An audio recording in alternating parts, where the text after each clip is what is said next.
In today's video, I'm going to teach you how to record mortgage payments in QuickBooks Online.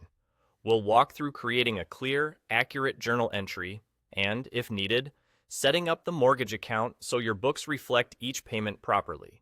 Start on your QuickBooks Online dashboard and look to the top left. Click on New, then choose Journal Entry.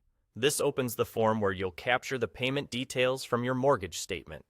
At the top, give your journal entry a descriptive name so it's easy to find later.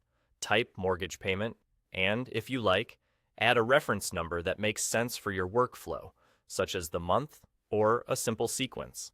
Next, in the journal entry lines, you'll need to select your mortgage account.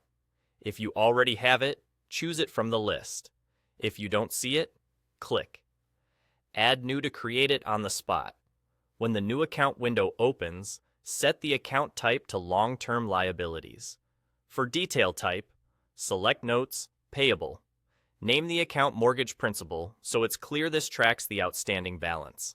In the description, you can add context such as the property address to distinguish it from any other loans you may have. Be sure to set the date that aligns with your records. Then click Save and Close to return to the journal entry. Back in the journal entry, select the mortgage account you just created. Now, use your mortgage statement to enter the amounts.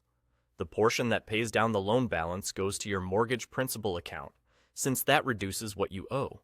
The interest portion should be recorded to your interest expense so you can see the true cost of borrowing.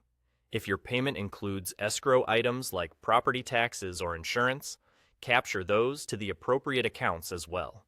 Enter the journal entry date to match the payment date on your statement, and add a memo such as the month or property identifier, so future you knows exactly what this entry represents. Take a moment to double check that the totals match your mortgage statement and that your debits and credits balance. When everything looks right and the necessary details are filled in, click Save. That's it. Your mortgage payment is recorded. To recap, you opened a journal entry, named it for clarity, selected or created the mortgage account under long-term liabilities with a notes payable detail type, and then used your mortgage statement to enter principal, interest, and any escrow amounts. Save your work, and you're done. Keep this same approach each month for consistent, accurate records.